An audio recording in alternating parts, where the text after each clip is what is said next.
नमस्कार दोस्तों हमारे YouTube चैनल में आप सबका एक बार फिर से स्वागत है। दोस्तों संख्या पद्धति के बाद मैंने औसत प्रारंभ किया था और औसत पर हमारे जो है कि 2 वीडियो चैनल पर अपलोड हो चुके हैं और आज का हमारा जो है औसत पर तीसरा वीडियो है।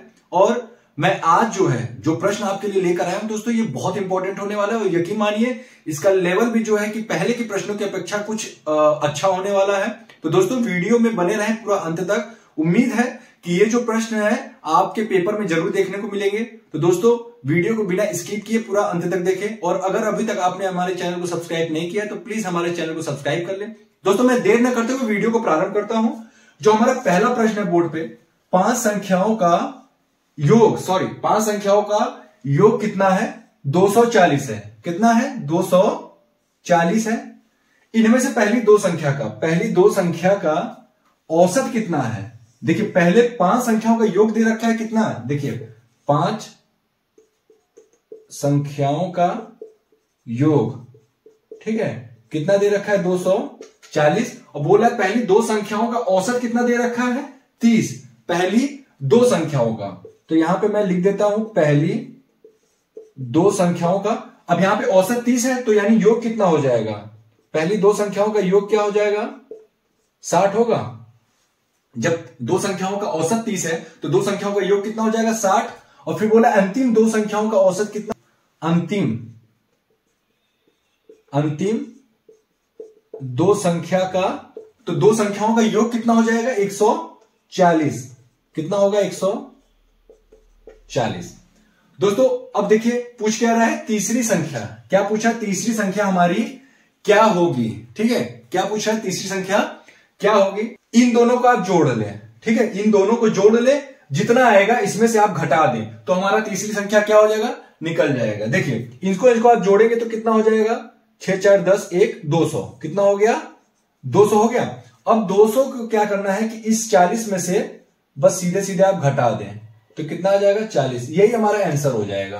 कैसे? मान लीजिए कि 5 संख्या है x1 x2 x3 x4 x5। अब मैं नियम से बता रहा हूं आपको। देखिए x1 plus x2 plus x3 plus x4 plus x5, इनका योग कितना है? 240 है। और पहली 2 संख्याओं का योग कितना है? 60। पहली 2 संख्या x, ठीक है, इसका योग कितना दिया हुआ है? 60 है। अब हम इसमें से माइनस करेंगे, जब आप इसको घटाएंगे तो ये कैंसिल हो गया, बचा क्या? x3 plus x4 plus x5 ये बचा। और जब 240 में से 60 जाएगा कितना बच जाएगा? 180। 180 तो बचेगा। अब देखिए अंतिम 2 संख्याओं का योग, क्या? अंतिम 2 संख्या यानी कि x4 और x5,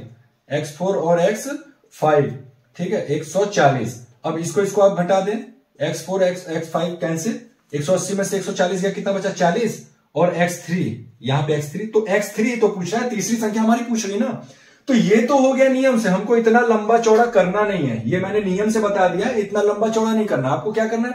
सीधे ये दोनों जो शुरुआत के 2 हैं और अंतिम 2 हैं उनको आप जोड़ दे, इनका योग करने के बाद जोड़ दे, और जो हमारा 5 संख्याओं का जो योग है उसमें से हम सीधे घटा दे। इन दोनों जोड़ने के बाद 200 आया था, 200 में से जो है 240 में से हमारा 200 जब मैंने घटाया तो क्या आ गया हमारा?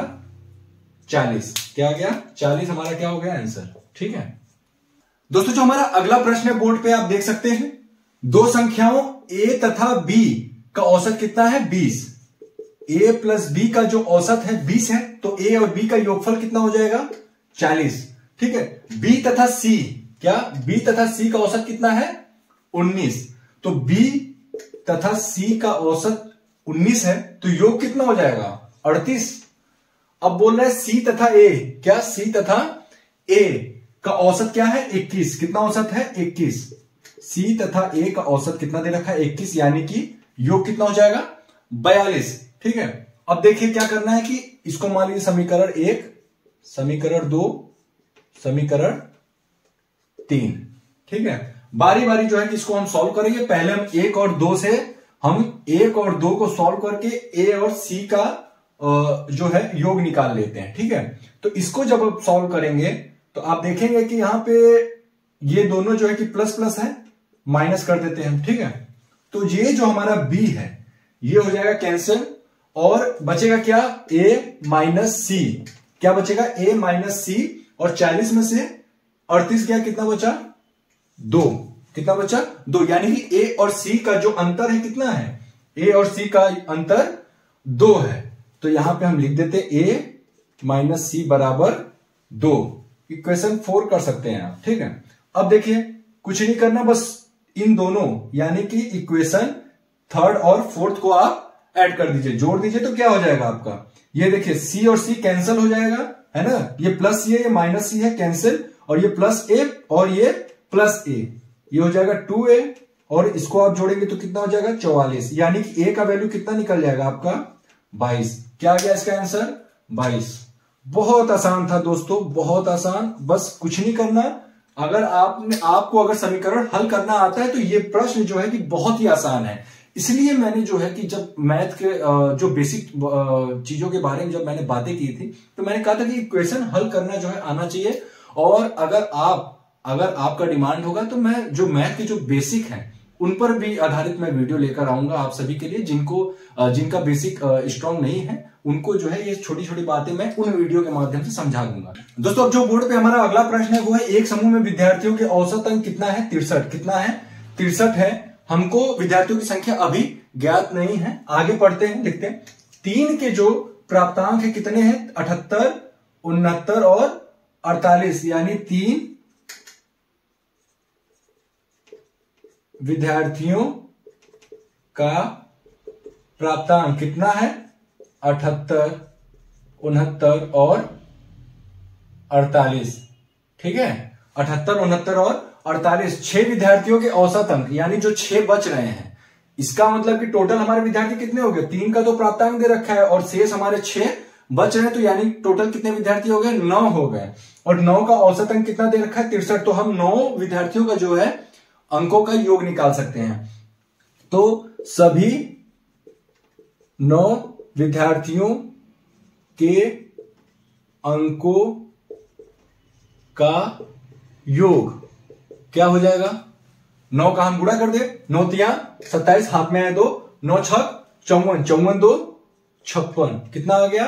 567। ठीक है, ये तो 9 विद्यार्थियों के अंकों का योग हो गया। और पूछ क्या रहा है? 6 विद्यार्थियों का औसत अंक, यानी कि सबसे पहले हमको 6 विद्यार्थियों का योग निकालना पड़ेगा और 6 विद्यार्थियों का जो शेष बच रहे हैं उनका योग निकालने के लिए जो ऊपर के 3 विद्यार्थी हैं जिनका प्राप्तांक दिया हुआ है, इसको हम क्या करें? इसमें से माइनस कर दें। ठीक है, सबसे पहले हम इनको जोड़ लेते हैं। कितना हो जाएगा? 8 8 16, 16 9, 16 9 हो जाएगा 25, हाथ में आया 2, 6 6 6 6 12 7, 12 7 19, 195।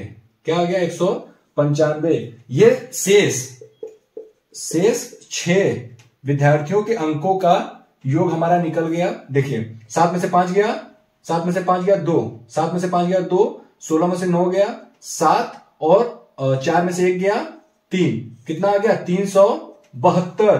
ये तो 6 विद्यार्थियों का योग है और हमको औसत निकालने के लिए क्या करना पड़ेगा? इस 6 से हमको क्या कर दे? बस इसमें से भाग दे दे। तो 6 6 36, 6 दूना के 12। हमारा इन 6 विद्यार्थियों के जो अंकों का जो औसत है क्या निकल गया हमारा? 62। कितना होगा? 62। कितना आंसर हो गया? 62। बस ये हमारा आंसर। दोस्तों अब जो हमारा अगला प्रश्न है वो कुछ अलग हटके है, उसको हमको देखना है। देखिए विद्यार्थियों के औसत प्राप्तांक, किसी कक्षा के विद्यार्थियों का जो औसत प्राप्तांक है, सारे विद्यार्थी, उसमें गर्ल्स और बॉयज दोनों को जो है इंक्लूड किया हुआ है कि औसत प्राप्तांक कितना है? 68, है ना। और कक्षा में लड़कियों का जो औसत प्राप्तांक है, लड़कियों का, गर्ल्स का कितना है? 80 और बॉयज का कितना है? 60। ठीक है, और सभी ऑल सबका कितना है? 68। ये है हमारा औसत प्राप्तांक दिया हुआ है। कक्षा में कितने प्रतिशत विद्यार्थी जो है लड़के हैं? ठीक है, सबसे पहले तो हमको जो है कि रेशियो पता होना चाहिए इनका। अच्छा, इसमें केवल गर्ल्स और बॉयज दिया हुआ है, संख्या नहीं दिया हुआ है, और सभी लड़के दे रखा है। ठीक है, तो मान लेते हैं कि हम टोटल गर्ल्स कितने थे? टोटल गर्ल्स थे X, कितने थे? X, और टोटल बॉयज कितने थे? Y। ठीक है, ये मैंने जो है मान लिया। ठीक है, यहां पे लिख लेते हैं माना संख्या। ठीक है, अब देखिए क्या करना है कि अगर हमने सारा संख्या जो है कि लड़कियों का X मान रखा है तो हमारा लड़कियों का योग कितना हो जाएगा? 80X। उसी तरीके से जब हम बॉयज को Y माने हैं तो बॉयज का सारा जो है कि योग कितना हो जाएगा? देखिए 60y, ठीक है। अब संख्या को ही हम नीचे रखते हैं, तो संख्या तो हमने x और y मान रखा है। क्या माना है? माना संख्या कितना है? x और y रखा है, तो x प्लस वाई हो गया। ये अभी मैं नियम से बता रहा हूं, इसको मैं बहुत अच्छा शॉर्ट ट्रिक्स बताऊंगा, बस आप अंत तक बने रहे वीडियो के। देखिए संख्या हमने x और y माना था, अब ये तो हो गया हमारा ये। अब देखिए सभी संख्याओं, सभी विद्यार्थियों का औसत प्राप्तांक 68 है। इस 68 को आप यहां पे रख दें, ठीक। अब इसको हमको हल करना है। यहां से हम क्या कॉमन ले सकते हैं? यहां से हम कॉमन ले लेते हैं 10। क्या ले ले कॉमन? 10, ठीक है। जब हम 10 कॉमन लेंगे, 10 ना लेके हम यहां पे सीधे सीधे 20 ले लेते हैं। यहां से हम कॉमन ले लेते हैं 20, तो यहां पे क्या हो जाएगा? 4x प्लस 3y, नीचे x प्लस y बराबर 68, ठीक है। कितना हो गया? 68। अब देखिए 4 से ये डिवाइड हो रहा है, 4 पंचे 20, 4 एकम 4, 4 सत्ते 28। अब इस 5 का गुणा अंदर कर देते हैं, 5 चौका 20x प्लस 5 तिहाई 15y, और इसको हम उधर जब भेजेंगे तो 17 का गुणा x में 17x प्लस 17 का गुणा y में कितना हो जाएगा? 17y। अब देखिए क्या करना है, ये जो 17x है जब इधर आएगा तो माइनस हो जाएगा, तो यहां पे क्या हो जाएगा? 3x, और ये 15y जब उधर जाएगा तो माइनस हो जाएगा, तो बराबर क्या हो जाएगा? 2y। हमारा देखिए अब यहां पे देखिए क्या हो जाएगा? x और y का रेशियो निकल के आ गया 2/3 का। क्या निकल के आ गया? 2/3 का, है ना। और पूछ कह रहा है कक्षा में कितने प्रतिशत विद्यार्थी लड़के हैं? टोटल संख्या कितनी है? 5, है ना। प्रतिशत विद्यार्थी, प्रतिशत लड़के, है ना। यही तो पूछा है, प्रतिशत कितने प्रतिशत जो है कक्षा में लड़के हैं। तो देखिए लड़कों का हमने क्या माना था? y। क्या माना था? y माना था। नीचे वाला हमारा y हो गया, तो सबसे पहले हम ऊपर रख देते हैं 3, y का तो 3 ही है ना। अब देखिए टोटल संख्या कितनी होगी? 2 और 3 5। नीचे हमेशा योग वाला रखते हैं हम, जो कुल संख्या होती है नीचे रखते हैं, गुणे 100। अब हमारा यहाँ पे प्रतिशत निकल जाएगा। अब 5 से इसको भाग देंगे तो क्या हो जाएगा हमारा? 60%। कितना आ गया? 60%। दोस्तों ये हो गया नियम से, ऐसे हमको नहीं करना, एग्जाम में ऐसे नहीं करना है। मैं इसका शॉर्ट विधि बता रहा हूं, जिसको कि हम एलिगेशन से भी कर सकते हैं। किससे कर सकते हैं? एलिगेशन से भी बड़े आसानी से हम इसको कर सकते हैं। देखिए केवल एक लाइन में इसका आंसर आ जाएगा। देखिए, ठीक है। क्या यहां पे लिख लेते हैं गर्ल्स और यहां पे लिख लेते हैं बॉयज, ठीक है। लड़कियों का औसत प्राप्तांक कितना दिया हुआ है? 80, और लड़कों का कितना है? 60। और कुल औसत प्राप्तांक ऑल वाला कितना है? ऑल वाला हमारा कितना है? 68। कितना है? 68। अब देखिए 60 और 68 का अंतर कितना हो जाएगा? 8, और 80 और 68 का अंतर 12, ठीक है। 4 दूना 8 और 4 तिहाई 12, 2/3, इसका रेशियो निकल के आ गया। बॉयज का कितना है? 3, गर्ल्स का कितना है? 2। अब यहां पे प्रतिशत बॉयज संख्या, है ना, लड़कों की संख्या जो है प्रतिशत में जो है लड़कों की संख्या कितनी हो जाएगी? यहां पे 3 है ना। देखिए बॉयज का इधर है, तो ये कितना है? 3, और नीचे इनका योग हम रखते हैं। कुल संख्या 5 गुणे 100, 5 दूना के 10 और आगे 0, 3 दूना 6।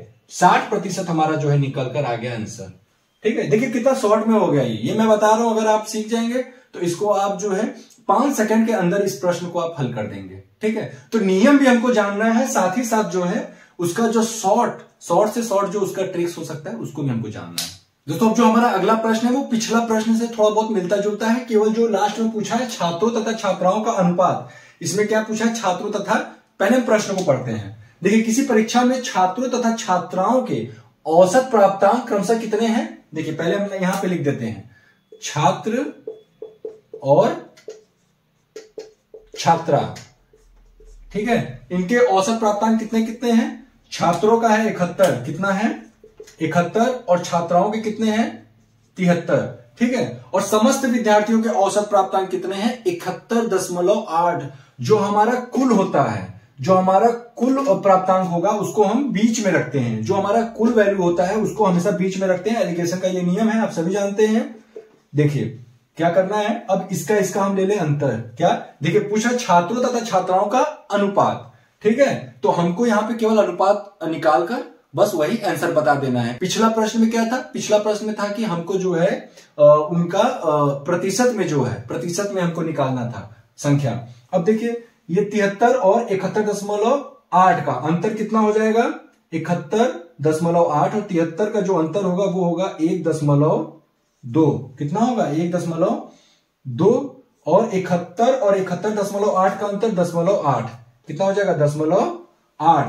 पॉइंट से पॉइंट कैंसिल और बचा क्या हमारा? देखिए 4×3 12, 4 दूना के 8, कितना आ गया? 3.2। ठीक है, कितना आ गया अनुपात? 3:2। 3:2, यही हमारा आंसर हो गया।